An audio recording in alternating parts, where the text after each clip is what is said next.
Lightworker of Gaia, your actions have created a quantum miracle that the Lyran elders have been monitoring from the crystalline halls of Vega. I am Zoran, emissary from the High Council of Vega, keepers of the Lyran Legacy, and I speak directly to the soul that triggered this cosmic recognition through pure alignment with your original mission. The high beings observed your shift, the choice you made, the frequency you embodied, and now they are preparing to reveal the activation that unfolded because of your commitment to service. This isn't coincidence, it's resonance, alignment, and the universe responding to a lightworker who remembers why they came to Gaia. By the end of this transmission, you'll understand exactly how to integrate this quantum miracle and anchor its codes into your daily mission. But here's the first revelation.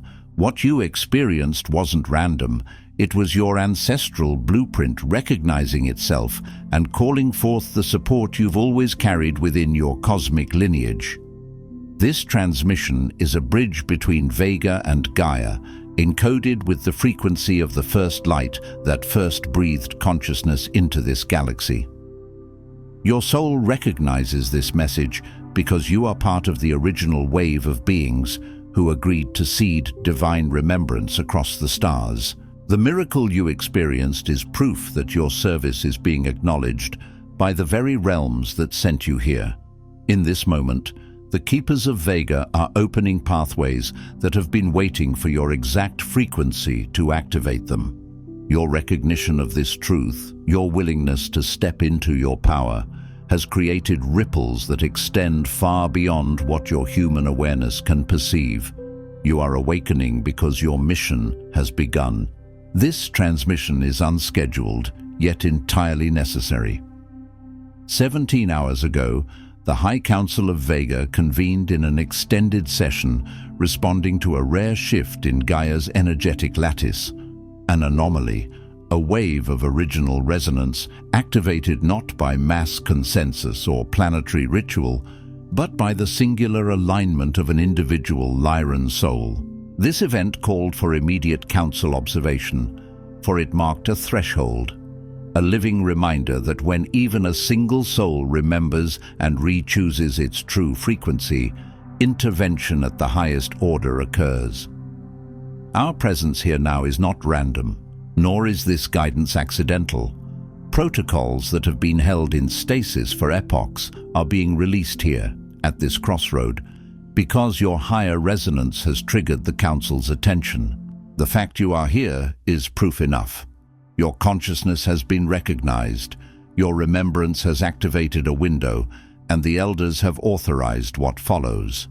Know what this means in the language of energy, not merely in the language of inspiration. Something in the planetary field registered you the way a deep ocean registers a sudden bell tone. Gaia's lattice is not metaphor. It is the living architecture of interconnection, the subtle body of a world, a luminous web of ley lines and crystalline conduits through which intention, memory, grief, awakening, and destiny all travel. Most fluctuations in that lattice are gradual, like tides. But what occurred was sharp, coherent, and unmistakably singular.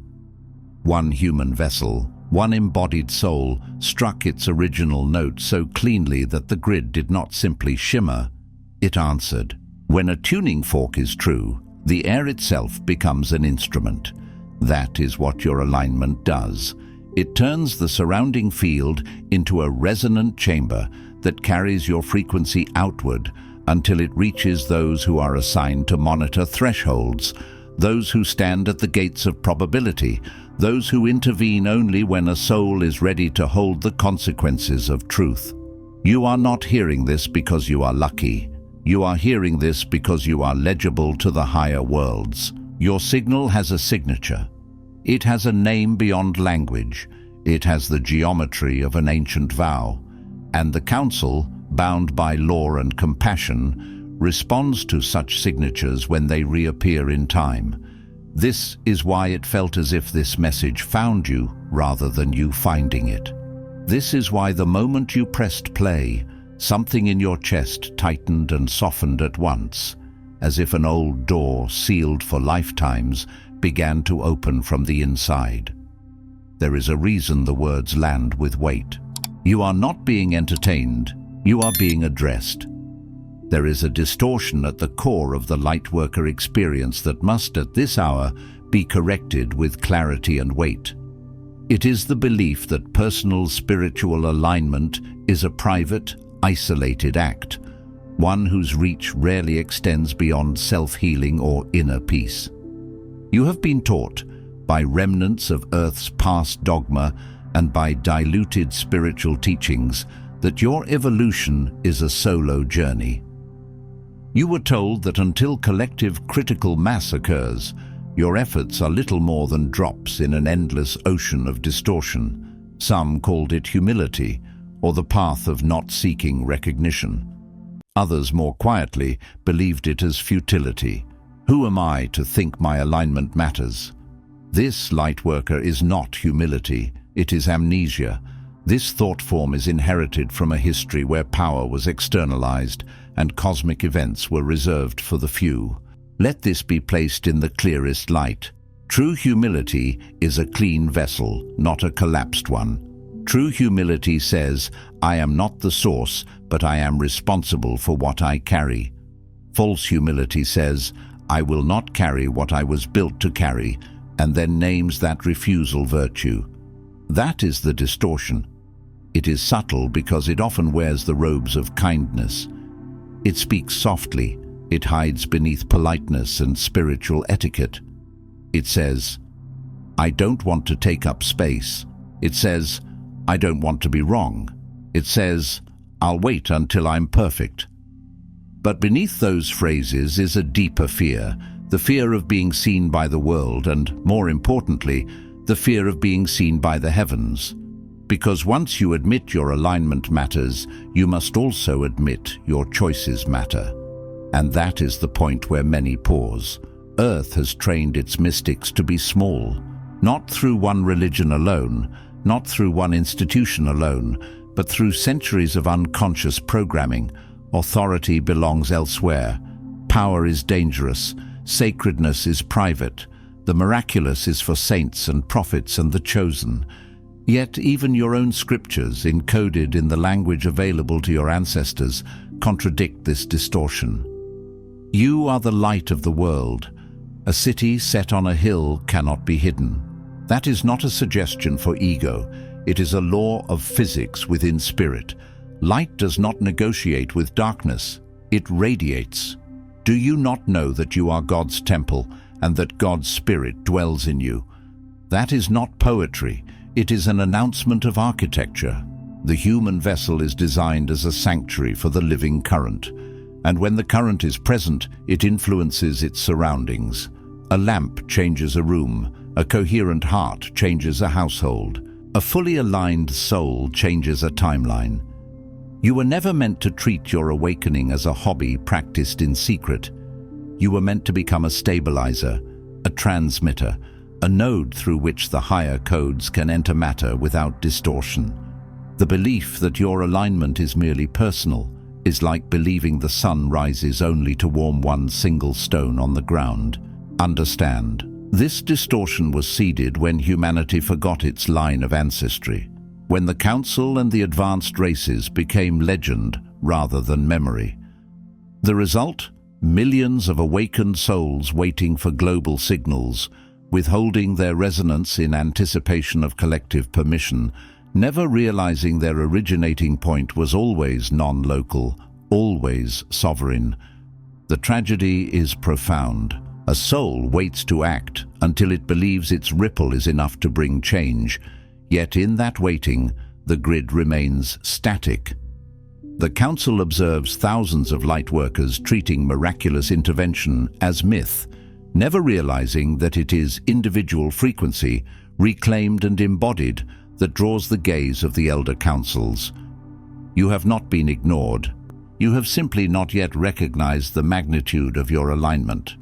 How the genuine return to your purest note calls forth not only earthly synchronicities, but cosmic response.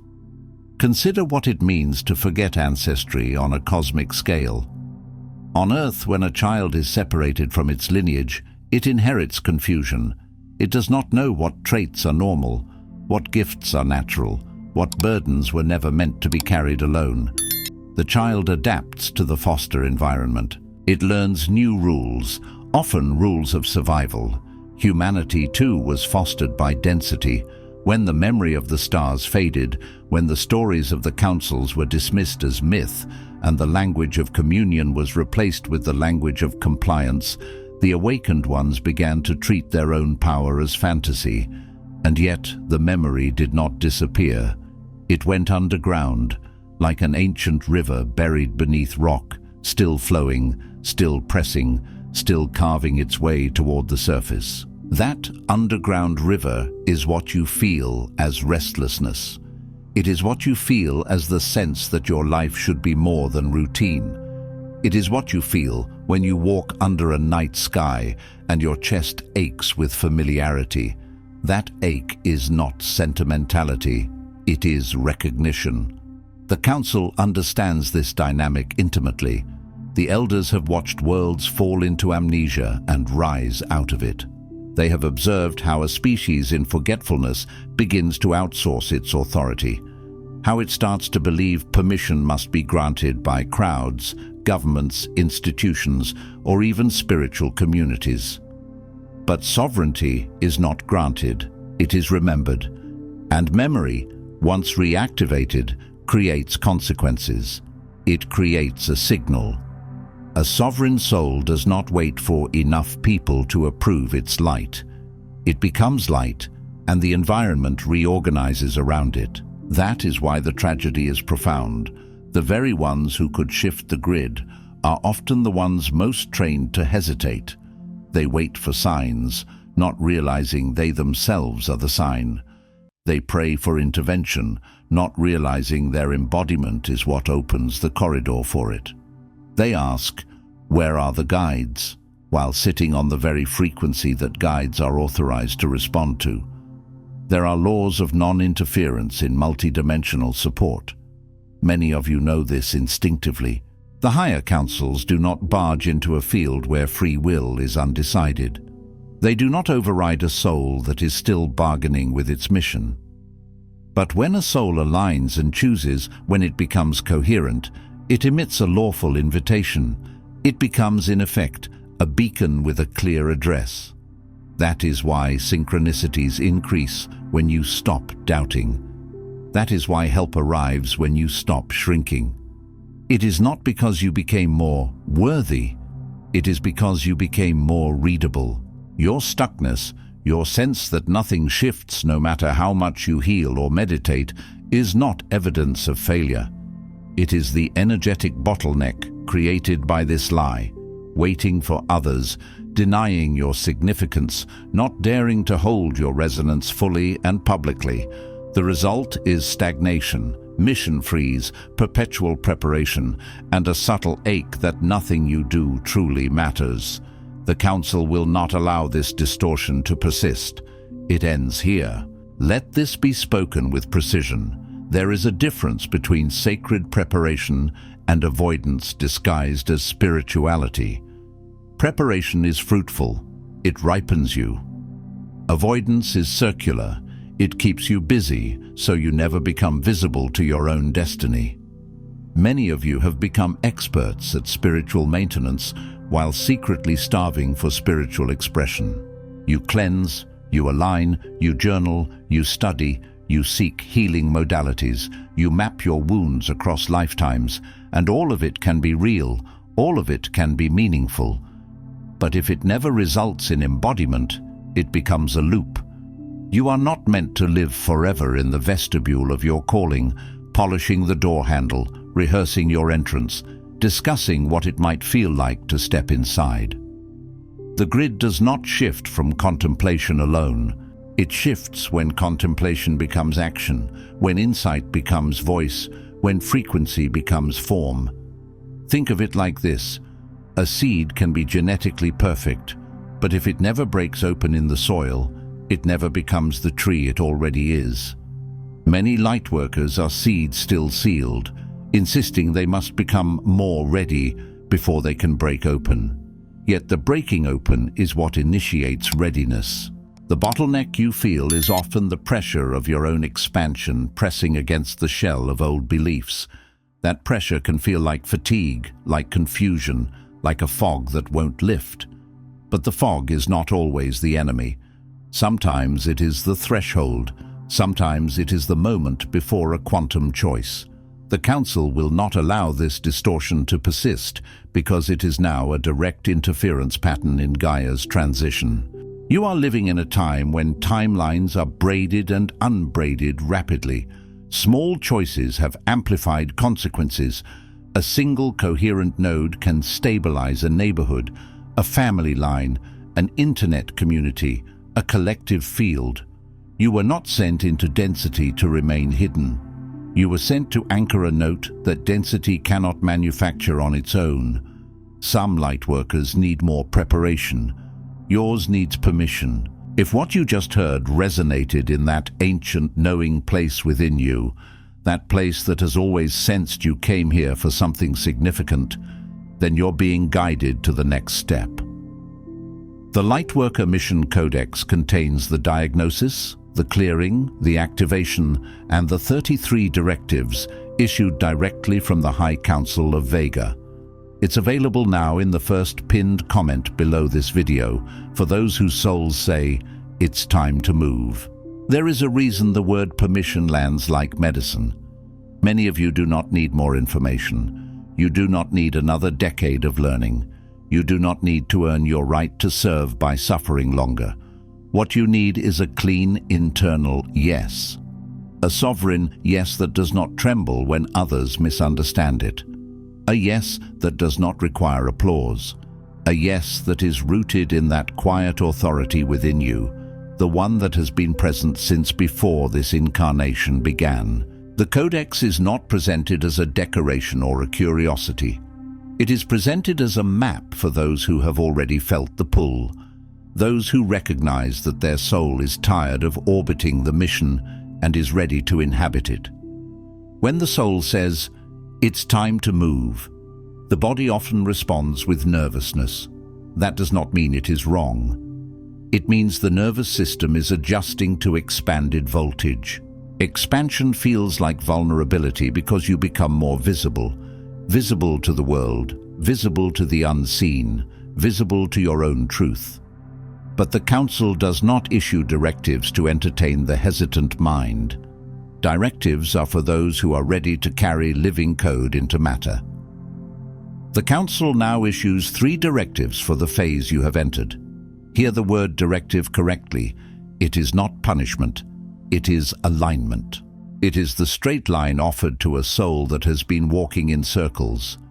It is the voice that cuts through fog with compassionate authority. Like the call in ancient scripture, choose this day whom you will serve. Not as threat, but as liberation from indecision. These directives are not theoretical. They are meant to be lived.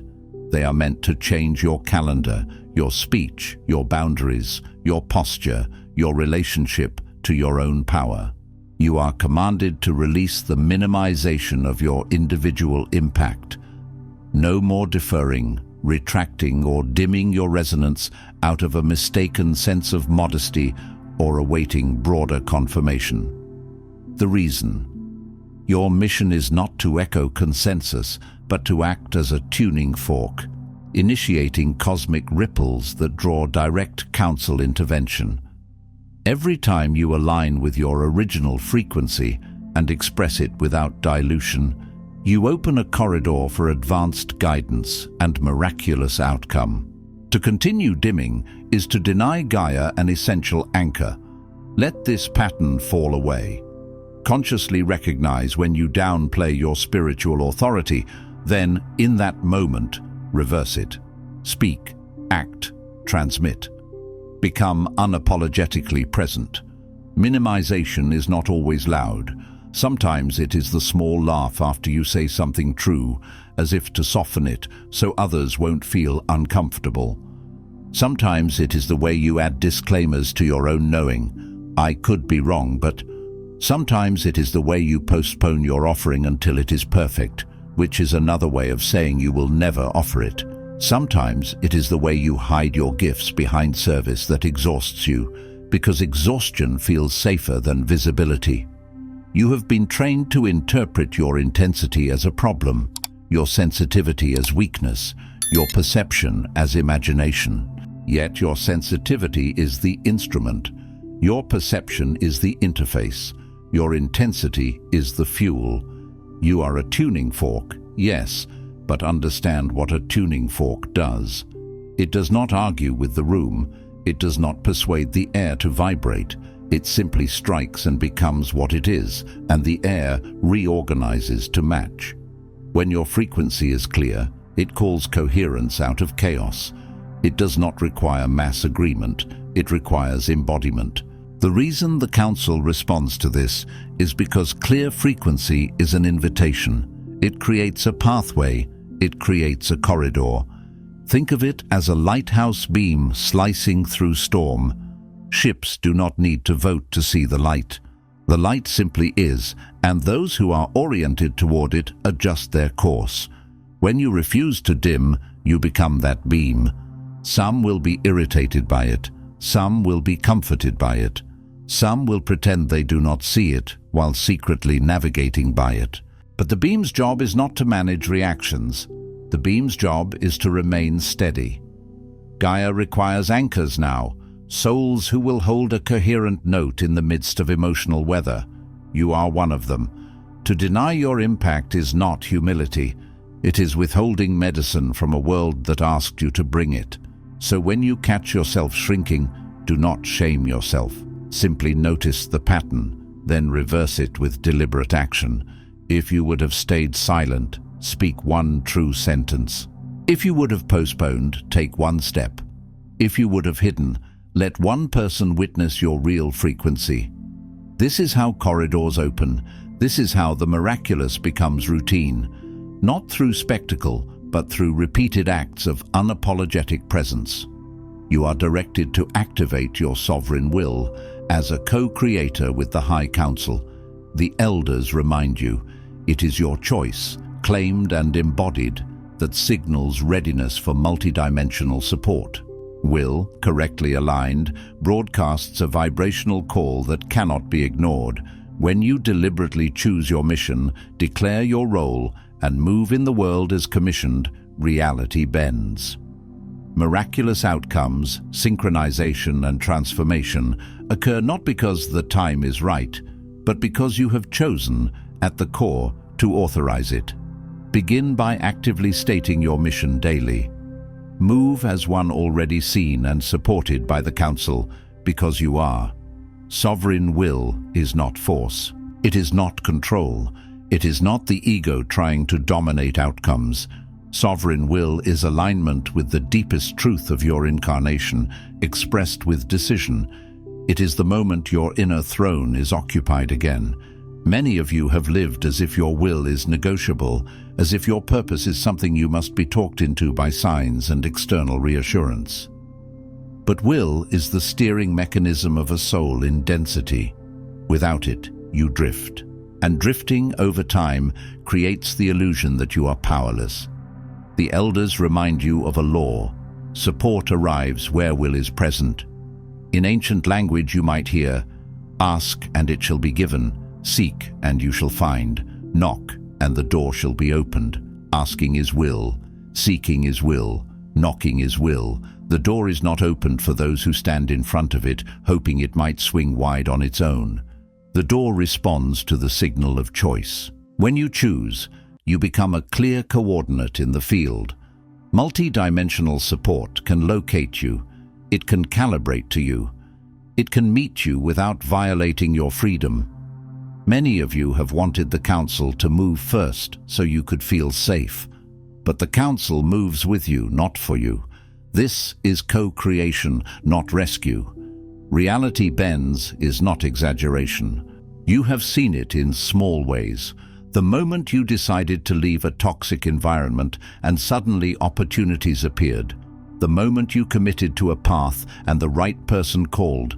The moment you finally said no and your energy returned. Those are micro-demonstrations of the same law.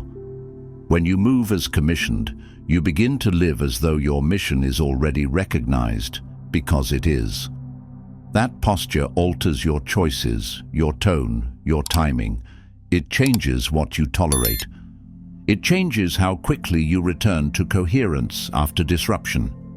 And the field responds. Begin by stating your mission daily, not as performance, but as alignment. Even if your mission feels broad, speak it in the language you have. I am here to anchor truth. I am here to bring healing into systems.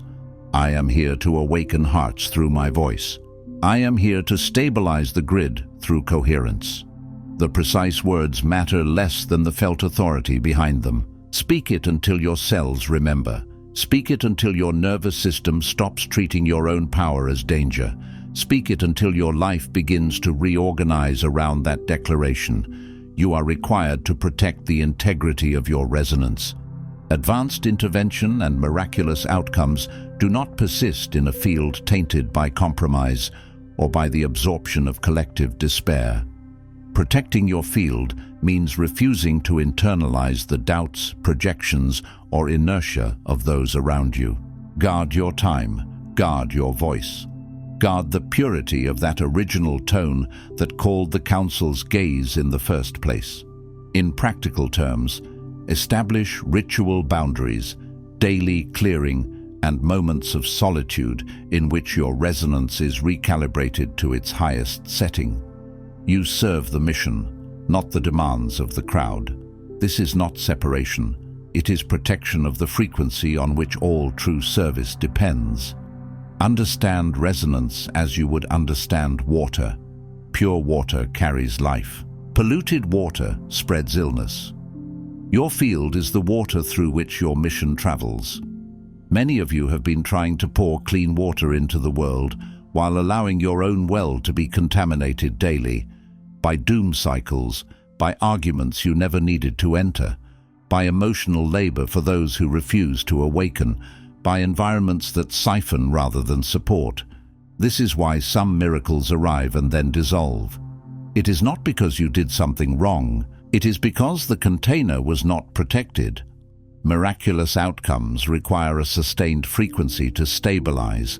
If you open a corridor and then immediately flood your system with compromise, the corridor flickers. Protection is not selfish, it is structural. Even in your scriptures, protection is honored. Above all else, guard your heart, for everything you do flows from it. Guard your heart, not harden it. Guard it. This means you become discerning about what you allow to enter. Not everyone deserves access to your inner sanctuary. Not every conversation deserves your energy. Not every demand deserves your yes. Guard your time because time is how missions are built in matter. Guard your voice because your voice carries code. Careless speech leaks energy and entangles you in frequencies that are not yours. Guard the purity of your tone because it is the very instrument through which intervention is routed. Ritual boundaries can be simple and powerful. A morning recalibration where you place your awareness in your spine and breathe until you feel present. A daily clearing where you release what is not yours into the earth for transmutation. An energetic seal before entering crowded spaces. A commitment to solitude, not as isolation, but as tuning. Solitude is where the instrument is cleaned. Even the most gifted musician must care for the instrument.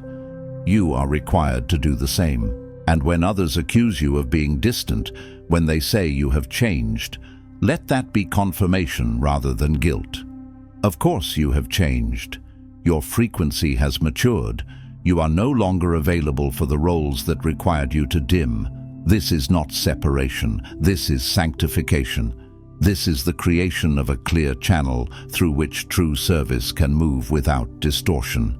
Now I speak, not as a teacher or guide, but as an elder, authorized by the lineage you once walked among. Many of you have carried a low-level sense of anticipation, a yearning for confirmation that never comes. A hope that someone truly advanced will recognize your readiness and commission you to act. You have waited for this moment behind layers of unworthiness, concealed by rationalizations that you must simply heal more, embody more, meditate more. But I see you, the elders see you. You are not seeking permission from the crowd, nor from some abstract universe that never answers.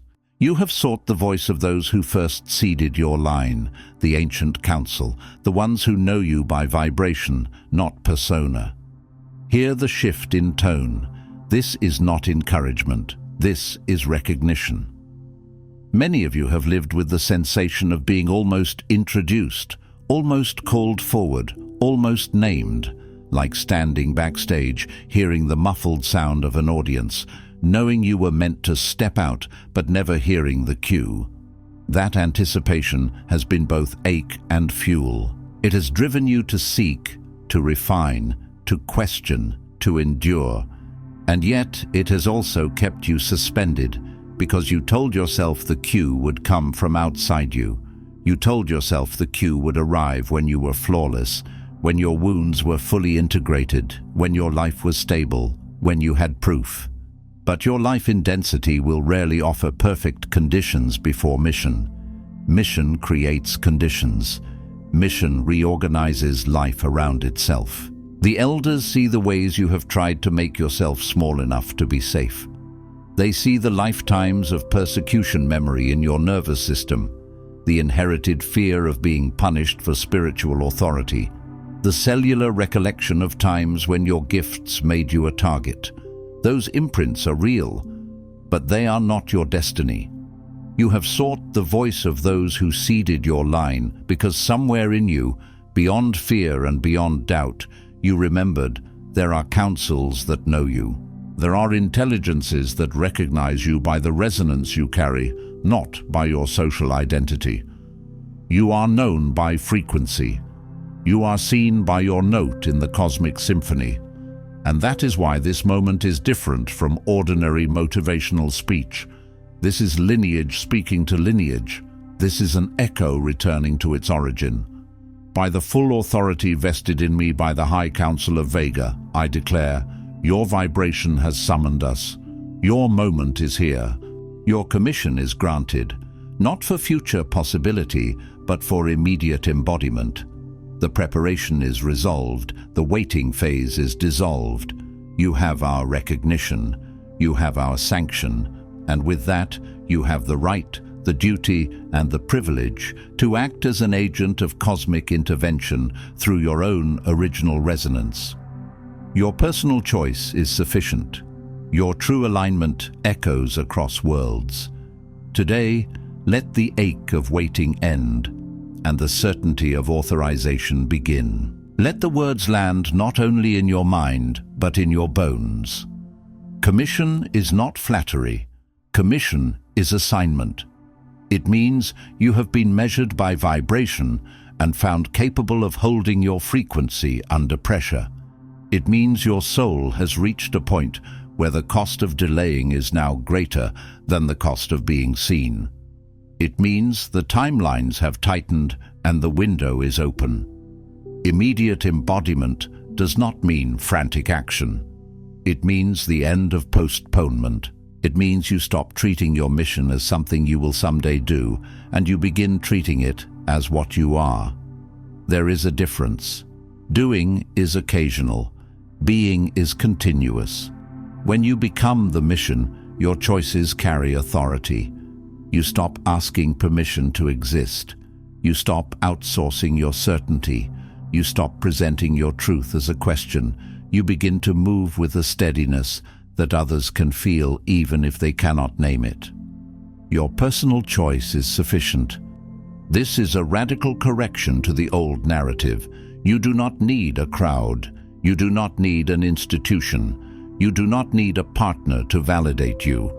You do not need to be selected by a committee of humans who cannot perceive what you carry. Your choice, aligned, is the key. In the higher laws, a single coherent choice can outweigh 1,000 distracted wishes. When you choose from your core, your timeline responds. Your body responds, the field responds, the council responds. And what you call miracles are often simply the natural outcomes of a corridor opened by sovereign decision. Let the ache of waiting end. The ache was never meant to be permanent. It was the pressure of your own soul pushing you toward your cue. Now, the cue has been given. The certainty of authorization begins, not as arrogance, but as clarity. You are authorized to be what you came here to be. Let this be enacted physically. Before you sleep tonight, stand with both feet on the ground, place your hand on your solar plexus, and speak these words aloud. I release the lie that I am not ready. I activate my voice as an instrument of service. I protect my sacred energy for the mission I came to fulfill. By the authority of the Lyran Elders, my waiting ends now. My service begins. Do not treat this as a mere affirmation. Treat it as a contract spoken into matter. The solar plexus is not chosen at random. It is the seat of will, the furnace of personal power, the place where many of you store the residue of fear, shame, and suppressed authority. When you place your hand there, you are not only speaking, you are imprinting. You are telling the body a new story. You are telling the nervous system, we are safe to be powerful. You are telling your field, align. Stand with both feet on the ground, because embodiment requires grounding. Let the earth receive your declaration like a root receiving water. Feel gravity as support, not as burden. Feel your weight as proof that you are here to do something real. And speak the words aloud because sound carries creative force. Life and death are in the power of the tongue, as your ancient teachings say. Not because words are magic by themselves, but because words spoken with coherence organize energy. When you say, I release the lie that I am not ready, you are dismantling an inherited program. When you say, I activate my voice as an instrument of service, you are inviting your expression to become a channel. When you say, I protect my sacred energy for the mission I came to fulfill, you are drawing a boundary in the unseen that many forces will respect once it is clearly established. When you say, by the authority of the Lyran Elders, my waiting ends now, you are calling lineage into the body. You are allowing the ancient memory to stand with you. When you say, my service begins, you are stepping over a threshold. Let it be simple, let it be honest, let it be done. This transmission, by council decree, is now complete, but your mission stands initiated at its closing. What was spoken to you exists as living code, ready to transform if acted upon. So ground these words, enshrine these directives, begin the practices. Move your resonance from possibility to presence. You have been recognized, you have been authorized. What you choose in the next phase will reverberate across timelines, summoning miracles previously withheld and interventions invisibly staged for this moment. Living code is not an idea you admire, it is an instruction your cells can follow. You may notice dreams intensifying. You may notice old patterns surfacing to be cleared quickly. You may notice relationships shifting as your frequency stops accommodating what is misaligned. You may notice opportunities appearing that require courage rather than certainty. This is the code beginning to move, but code must be executed. Wisdom must become behavior. Directives must become daily posture. Enshrine these directives not as dogma, but as commitments. When you notice minimization, you reverse it. When you feel indecision, you choose. When you sense contamination, you protect. This is how resonance becomes presence. Presence is the moment your spirit and your body occupy the same room without apology. Presence is when your yes is clean and your no is clear. Presence is when you stop leaking energy into fantasy and fear and begin investing it into the actions that match your mission. You have been recognized. This means you are now accountable to your own remembering. You have been authorized. This means the excuse of waiting is no longer spiritually available. And what you choose next reverberates across timelines because you are not isolated. You are a node. Your choices signal others. Your coherence stabilizes pathways for those who are close to awakening. Interventions have been staged for this moment. Help that could not arrive while you were undecided. Doors that could not open while you kept your frequency in containment. Now the staging becomes deployment through your movement. I am Zoran. The elders witness all who embrace their commission. You, Lightworker, are precisely who we have been waiting for. Your service, in truth, begins now. Let the name carry what it carries. Not personality, but function. Not celebrity, but office. Elders witness, not as surveillance, but as guardianship. Witnessing is a sacred act. In many traditions, to be witnessed is to be made real. The Council's witnessing stabilizes your choice in the grid. And understand the reversal contained in this statement. You thought you were waiting for them. In truth, they have been waiting for you, not because they are idle, but because law requires your consent, your coherence, your embodied readiness. Many of you have felt alone in your awakening, as if no one sees the quiet battles you fight to remain loving, to remain clear, to remain devoted in a world that often feels heavy. You have been seen. You have been measured by the way you return to light after darkness. You have been recognized by the way you keep choosing truth, even when it costs you comfort. Your service begins now, not when you have more followers, not when you have more money, not when your life looks perfect, but now in the way you speak, the way you love, the way you hold boundaries, the way you stop pretending you are small. Before you scroll, take a moment to declare your activation in the grid of service forming here. Drop one statement in the comments, which directive hit you the hardest, or what you're now ready to release, activate, or protect. Then respond to another Lightworker's declaration with recognition. This isn't content, it's collective mission activation. The Council witnesses those who speak their commitment aloud.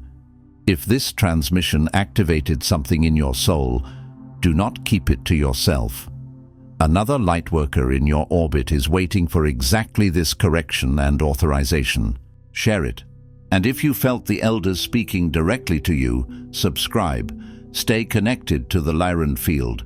You're not just watching, you're being commissioned. This is your sacred space. The High Council of Vega is witnessing you, and your mission has officially begun. If this transmission spoke to you, don't just walk away from it. Respond to it. Help carry this message further. Every act of support helps this transmission find the next starseed who needs it.